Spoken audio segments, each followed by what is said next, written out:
Hello, ENGLITOON Family. Welcome back to another episode full of learning, fun, and English that actually makes sense in your daily life. It's always a joy to have you here with us, truly. Every episode feels like sitting down with friends. Absolutely, Beatrice.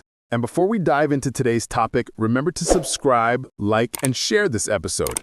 It helps ENGLITOON grow and reach even more learners around the world. And trust me, we have big plans for you. Before we dive into vocabulary and grammar, let's talk about something that happens every single week in English conversations, small talk.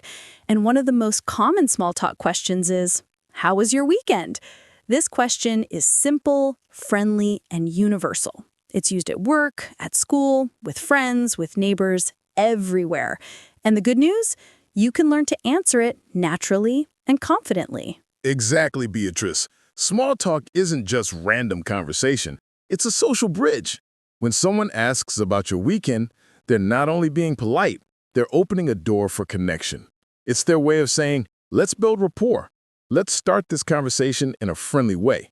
And responding well helps you sound more fluent, more comfortable, and more approachable. So let's model how real small talk sounds. Nothing too formal, nothing too robotic. Just honest, simple storytelling. For example, if someone asks me, how was your weekend? I don't need to give a full essay. I just start with an overall feeling. Something like, it was wonderful. It was relaxing. Or, it was a bit busy, but good. These soft, friendly answers create a warm tone and invite the other person to keep talking. That's such an important point. Small talk isn't about giving long speeches. It's about sharing tiny pieces of your life that help people get to know you better. For example, you could say, I spent time with my family. I visited some friends. I rested at home. I watched a movie. Or I went out to try a new restaurant. These short sentences are perfect for beginners and sound completely natural. And learners often worry about making mistakes here, but small talk is actually the best moment to practice. Nobody expects perfect grammar in casual conversation. What matters is being friendly, clear, and open. Even native speakers don't speak perfectly during small talk. They pause, they laugh, they repeat words. It's completely normal. Exactly. And another thing, small talk is not just about answering. It's also about asking. If someone asks, how was your weekend? A great follow-up is, and yours? This tiny question shows interest, politeness, and confidence. It keeps the conversation balanced and natural. Let's give an example from our own conversation. When you asked me earlier, I said my weekend was wonderful because of the family lunch. Notice how I didn't tell you every detail, just the highlights. That's what small talk is about, sharing moments, not reporting your entire schedule. Exactly. And when I talked about going to the coffee shop and attending a birthday party, I wasn't trying to impress anyone. I was simply giving you a small window into my weekend. The goal is not perfection. The goal is connection. And you, ENGLITOON family, you can do the same. Think of 2 simple things you did last weekend. That's enough for natural small talk. Maybe you cooked something, you relaxed, you cleaned your house, you visited someone, you watched a show, or you enjoyed some free time. Choose 2, put them in the past tense, and boom, you're already having a natural English conversation. Small talk may seem small, but it builds big confidence. The more you practice, the easier it becomes. And soon, you'll answer how was your weekend like a true English speaker, naturally, effortlessly, and with your own personal style.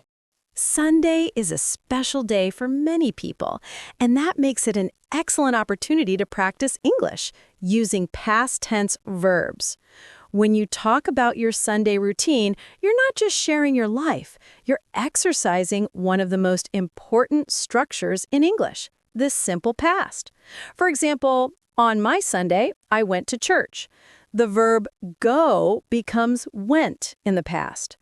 After that, I had a light lunch. Have becomes had. These are very common irregular verbs, and practicing them through your real weekend habits makes English much more natural. And in my case, Sunday started with something very realistic. Chores.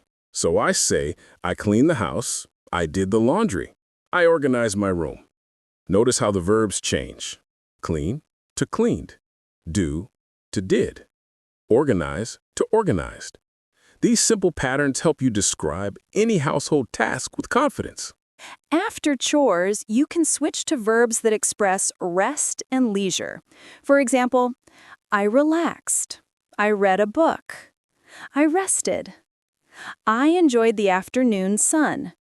These verbs create a calm, cozy feeling and help you describe peaceful moments in natural English. That's the beauty of a Sunday routine. It usually mixes necessary tasks with moments of quiet. That gives you a wide variety of past tense verbs to practice, both regular and irregular. The key is to always place the action in the past because you're describing something that already happened. So, when someone asks you, "How was your Sunday?" just choose 2 or 3 past tense verbs and build simple sentences. That's all you need to sound clear, natural, and confident. Now that we've already talked about small talk, let's go deeper into one of the most common topics people mention when someone asks about their weekend: social activities. These are the stories that bring conversations to life because they involve people, places, moments, and special experiences. And the best part? They're extremely easy to describe in English once you understand the right verbs and the natural way to tell them. Exactly, George. Social activities are perfect for enriching your English because they have emotion, movement, and context. And when you describe something with emotion, it automatically becomes easier to remember and more natural to say. Let's start with a simple and very common example: meeting friends. In my case, on Saturday afternoon, I met some friends, meaning I got together with some friends. It's a simple sentence, but it already creates an image in the listener's mind. Then you can expand it with details. We went to a new coffee shop. We tried some unique pastries. We talked for hours. Each detail adds color to the story. And notice, everything is in the past. Went, tried, talked. And these kinds of details make your conversation sound more real. Instead of only saying, "I met my friends," you can say, "I met my friends at a new cafe downtown. We stayed there for a couple of hours just talking and laughing." See how that already creates an atmosphere? You transport the listener into your weekend. One thing many people do on weekends is try a new place: a cafe, a restaurant, a bakery. In English, this is super easy to say. We tried a new restaurant. We visited a new coffee shop. There's a new place in town, so we decided to check it out. And here comes a powerful tip. Use phrases like decided to try, wanted to check out, felt like going to. These expressions make your speech sound natural and fluent, just like a native speaker. For example, we felt like trying a different place, so we went to that new cafe downtown. When you meet friends, one of the most natural things you do is talk. So phrases like, we talked about our week, we shared some stories, we laughed a lot, we caught up. A fantastic expression for conversations. All these verbs show connection, friendship, and social interaction. And, ENGLITOON family, these types of expressions really help with fluency because they're extremely common. If you master talked, laughed, shared, caught up, you can describe about 80% of your social interactions. Now let's talk about something almost everyone has done on a weekend: attending a birthday party. In my case, on Saturday night, I went to Mark's birthday. In English, I went to a birthday party. Then you can expand. There was music and dancing. The food was delicious. Everyone was in a great mood. We celebrated my friend's 30th birthday. And if you want to add humor, always a great idea, you can say something like George did. "I tried to sing happy birthday, but I'm not sure I hit the right notes." Humor brings people closer and makes your speech more memorable. Remember, social activities don't have to be big events. Sometimes something simple already creates a nice story. For example, I went for a walk with a friend. I had dinner with my cousin. I visited my grandparents. I went to the mall with some friends. We watched the movie together. All of this is perfect for small talk. Simple, natural, and real. And you don't need to invent anything. Just transform your actual weekend into English. The key is choose 2 social activities and describe them with 1 or 2 details. That's enough for a natural conversation. My Saturday night was the opposite of a party. After our big lunch, I wanted something calm. So I watched a movie with my kids, made popcorn, and we all cuddled on the sofa. Simple, cozy, perfect. And totally valid English content. Watched a movie, made popcorn, cuddled. Great verbs for everyday conversations. Now that we've shared our own weekend stories, it's time for one of our favorite parts of every episode, teaching you, our ENGLITOON family, how to talk about your weekend with clarity and confidence. Remember, everything we teach here is designed to make English simple, practical, and useful in real life. One of the most common questions you'll hear is, how was your weekend? This question appears at work, in school, with neighbors, with friends, and even in job interviews. So learning how to respond naturally is a huge step towards sounding fluent. Exactly, Beatrice. And the best way to start is with short, clear reactions. Instead of freezing or overthinking, choose a simple adjective to describe the feeling of your weekend. You can say, it was great. It was relaxing. It was busy but good. It was fun. These quick answers show confidence and keep the conversation flowing. After that, you can add 1 or 2 activities. You don't need to talk for 5 minutes. Keep it short, natural, and friendly. For example, it was great. On Saturday, I had lunch with my family, and on Sunday, I relaxed at home. Notice the structure. Feeling, activity 1, activity 2. That's all you need for a perfect response. And of course, don't forget the simple past tense. This is the key to describing your weekend correctly. Think of verbs like went, had, watched, visited, relaxed, played, cooked. If you mastered these common past tense verbs, you can describe almost anything you did. Now, here's a powerful tip. Always return the question. After answering, simply ask, and how was your weekend? This shows interest and makes your English sound friendly and natural. Conversation is not a one-way street. It's an exchange. Absolutely. And here's something that many learners forget. You don't need to impress anyone. You don't need a dramatic weekend to practice English. Even simple activities sound great when expressed clearly. I cleaned my house. I watched a movie. I rested. I went for a walk. Simple English is real English. And ENGLITOON family, we want you to practice. Think of 2 things you did last weekend and say them out loud right now. Yes, right now. Don't worry about making mistakes. What matters is training your voice, your memory, and your confidence. You're learning, you're improving, and every time you describe your weekend, you take another step toward fluency. Now let's show the ENGLITOON family how a natural weekend conversation sounds. Beatrice, ready for a quick role play? Always. Let's do it. How was your weekend? It was wonderful.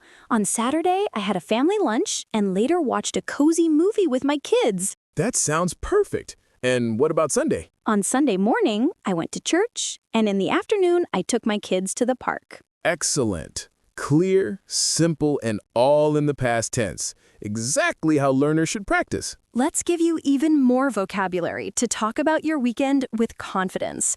These are everyday activities that almost everyone does, which makes them perfect for natural conversation. You can say things like, I went shopping for groceries, clothes, or just to look around. I did some gardening, watering plants, planting flowers, or working in the yard. I exercised, went for a run, did yoga, or went to the gym. I played sports, soccer, basketball, tennis, anything you enjoy. I watched a football game, or any sport on TV. Before you start describing your weekend in English, remember these simple but powerful Englito tips. First, keep it simple. You don't need long sentences to sound fluent. A few clear ideas are enough. Second, add small details. Instead of saying, I had lunch, try, I had a delicious lunch with my family. Details make your English more vivid. Third, always use the simple past tense when talking about your weekend. It keeps your grammar correct and your message clear. Fourth, make the conversation two-sided. After answering, ask, and how was your weekend? This shows confidence and curiosity. And finally, don't fear mistakes. Every sentence you speak is a step toward fluency. As we reach the end of today's episode, we want to remind you of something truly important. Every time you show up here, every time you listen, repeat, or practice even one sentence, you are moving forward on your English journey, and we are incredibly proud of you. That's right. Learning a language is not a race. It's a collection of small, beautiful steps. Maybe today you learned one new verb. Maybe you finally understood how to describe your weekend. Maybe you simply felt more confident listening to English. Whatever your progress was today, it matters, and it deserves to be celebrated. We want you to leave this episode feeling encouraged and inspired. You are not learning alone. You are part of a global ENGLITOON family. Thousands of learners who shared the same dream of speaking English with joy and confidence. So before you go, don't forget, subscribe, like, and share this episode with someone who is learning English. You never know who might need this little boost. And now, we'd love to hear from you. What did you do last weekend? Tell us in the comments. We truly enjoy reading your stories. Thank you for being here. Keep practicing, keep believing, and keep shining. See you in the next ENGLITOON episode.